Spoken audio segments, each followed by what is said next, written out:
Well, here we are, 2025. Had a few weeks off to enjoy time with the family and put the world away for a little while. I remember thinking at the end of the last episode, ending the recording, cutting it, and uploading it, and feeling genuinely excited about just some quiet time away from everything. I'd finished the prototype for this indie game I was working on, and I really felt for the first time that I'd kind of earned some time off. So I was full of hope and promise. But I'm going to tell you something. This holiday was a tough one. It was probably, I would say, the most difficult holiday season that we've had as a family in many, many years. And there was a lot of contributing factors to that. In fact, if you can hear coughing in the background, that is my wife.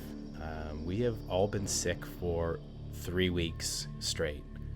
That has led to just a lot of frustration, and we've been cooped up in this house, and it's forced me to, I guess, try to contextualize all of this in a way to understand how to deal with something that you have a certain expectation and, well, it doesn't go according to plan. That's just how life is. So this holiday season, we had sickness. It started with my daughter, then to me, and then to my wife, and then back through again. And it feels like we've created a very impressive superbug that if it ever leaves this house, well, I shudder to think. Also, Vancouver is gray and endlessly raining. I forgot that, not having lived here for a number of years now, but that was tough. I mean, Sweden is dark, but there's always this cozy light with snowfall, and everybody puts candles in their windows. It's, as though over 1,000 years they've learned how to deal with these deep, dark winters that they have. And I was reminded again that this was our first Christmas away from, I still call it home, Sweden. And I was looking through this sickness and the gray, and I started to think about the future with anxiety. I was feeling a bit of despair, to be honest. You can get into that headspace if you're stuck in a cloud of frustration. I couldn't see any options. Work still being a problem, dried up in the industry that I work in, starting to think that maybe I just should abandon that and do whatever I can to find some kind of income. And that may still be a possibility. And I was just feeling stuck in life, opportunity. And here we are, 6 months into Vancouver life. I just feel kind of I was before we moved. What am I doing? And I have to be honest, even my spirit was darkened. I felt my faith was weak, and I felt distant, and I had no interest. So interestingly enough, I told all of you not to despair in the holiday season, and then I was confronted with it myself. Today, after a lot of reflection, I realized that there is a cure. And that's what we're going to talk about today. Gratitude. Welcome to the Sons of Men podcast, a conversation dedicated to meaning in the lives of men, offering a window into the trials of masculinity, where we talk about family, spirituality, creativity, and legacy to better understand each other and to offer solutions for the next generation in an increasingly shallow and hostile world. I'm your host, Curtis Wiebe, a father and husband, addict in lifelong recovery, and an advocate for men struggling in the shadow of suffering. This is episode 12, The Measure of Light. Well, we're going to get Roman here before I go into my main statement. And okay, well, what do I mean by that? Well, we are going to talk about two Roman Marcuses in our quotes, but the first one is Cicero, who said, "Gratitude is not only the greatest of virtues, but the parent of all the others. I like this one. I think, it kind of speaks to me a little bit about humility, which, as you know, I think is a really important trait for us to carry with us in all things to keep ourselves honest. But gratitude indicates humility in a lot of ways. It's acknowledging the things that we have in our life and realizing sometimes that we are just blessed. Through no work of our own, we are often given so much.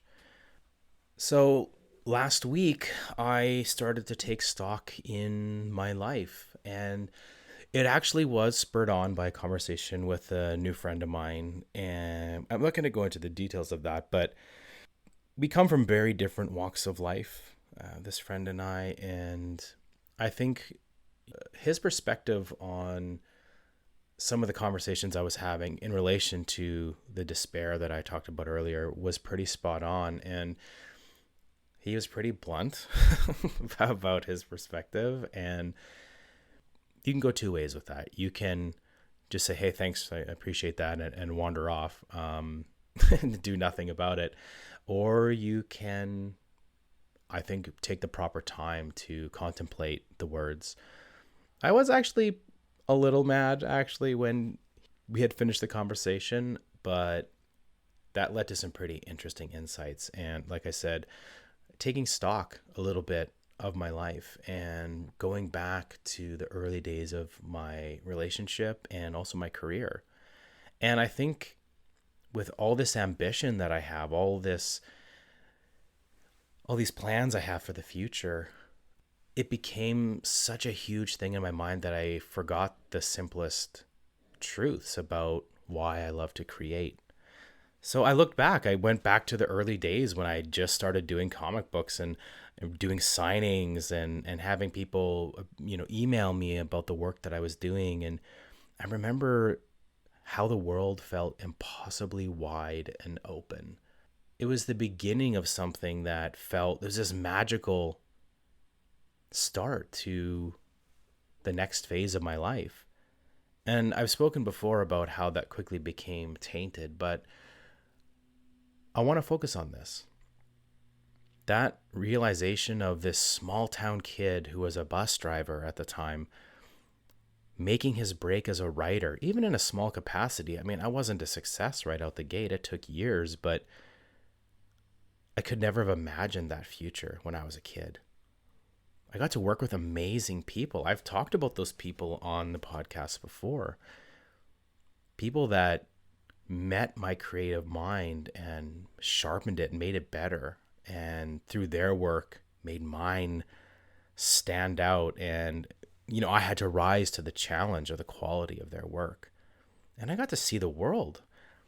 I traveled all over. I traveled to the UK for the first time for a convention there. I traveled all over Canada and the United States. I mean, it is more than I ever could have dreamed of. Even 10 years before that time, in my early 20s, that was the furthest thing from my mind.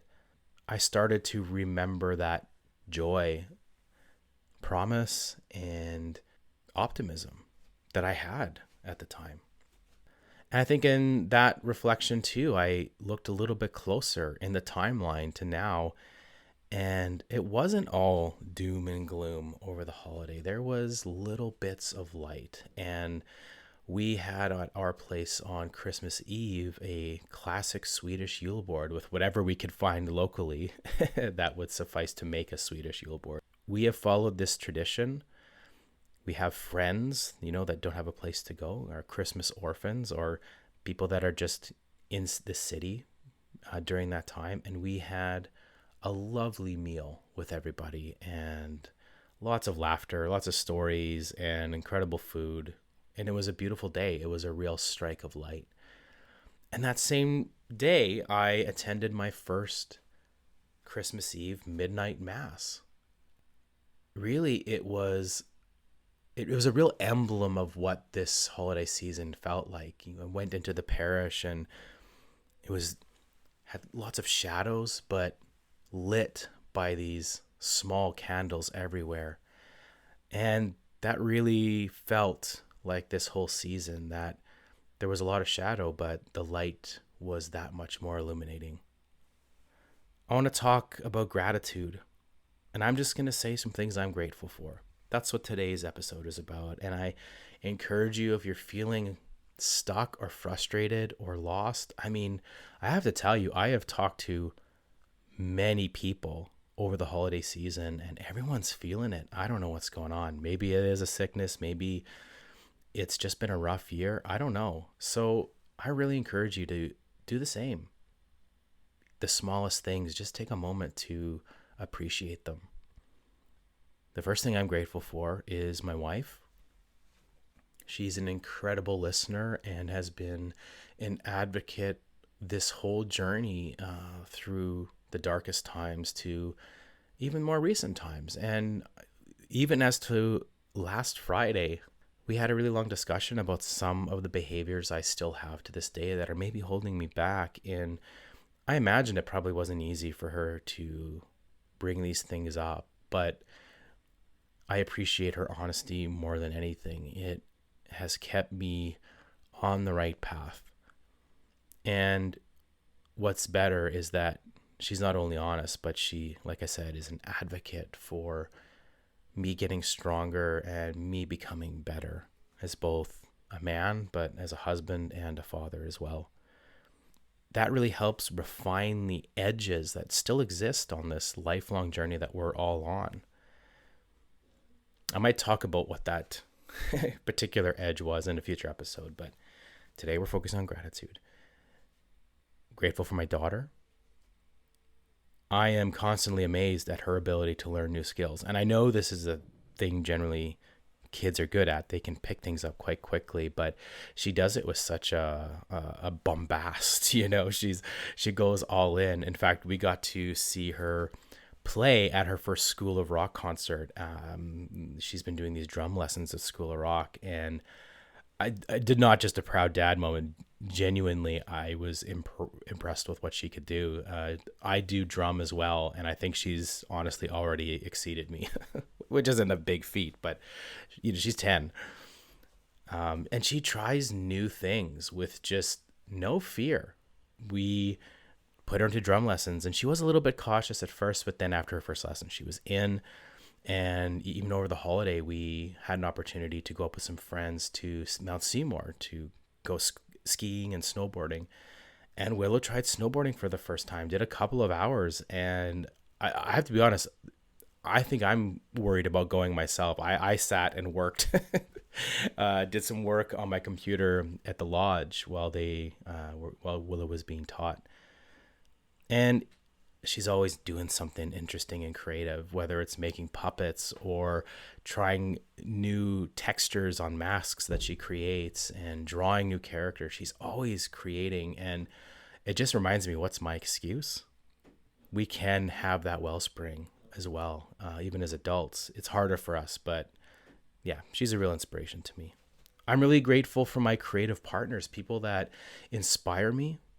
They go beyond my own ideas and make them better. And it's that constant back and forth. And I'm really grateful that I have a handful of people in my life that meet me creatively and often are much better, which I love. I love surrounding myself with people who are better than me. I'm grateful for friends. I've noticed that in the last few years, that circle has become smaller, but in a really excellent way. It's a friendship of challenging and comforting. I've talked about this before in one of my episodes, but I just was reminded today of how lucky I am to have a small group of men and women in my life who make me laugh and tell stories together, and we challenge each other and we battle philosophy and we work through ideas, and no one's afraid to speak their mind. That is one of the beauties of getting older. I suppose I didn't have this one planned, but I'm grateful for getting older and being open to new ideas and wisdom. I'm grateful for wisdom. I am grateful to God, saving me from addiction and pride, revealing to me the beauty of the life I was given and I took for granted in my resentments and despair. And that was only 2 years ago. It's wild to think that I felt that way. And I am so grateful that I was healed. It has set me on a new course in my life. And I'm still noticing these edges that need to be refined, but I really feel that I'm only able to do that by the grace of God. Finally, my health. I mean, I talked about this right before Christmas that I had some health concerns, but after being sick now for the last 3 weeks and having a house full of sick people, I look to the days of where I was feeling normal with gratitude. I am grateful for the ability to think, to create, and to love. There are so many people struggling with health issues that just waking up is a painful experience. And this is one of those classic cliche be grateful for, but I am grateful. I lived a life of vice for 15 years, easy. And this could be so much worse. And I am so grateful that every morning I can get up and do what is required of me to help my family, to advance my passion of writing. I'm really lucky. I'm really blessed. And that's it. With my wife coughing in the background. And going into this new year, I have to tell you, there's been a reversal in my spirit. I think the reflection on all the things that I'm grateful for has provoked something in me, that confidence, I think, looking back at my early career and realizing that whatever I could set my mind to, I made possible. And I have been feeling stuck, even though I've learned all these incredible values, some of them I haven't put into practice. And I think one of the biggest ones that I'm guilty of, you could call me a hypocrite, is doing the work.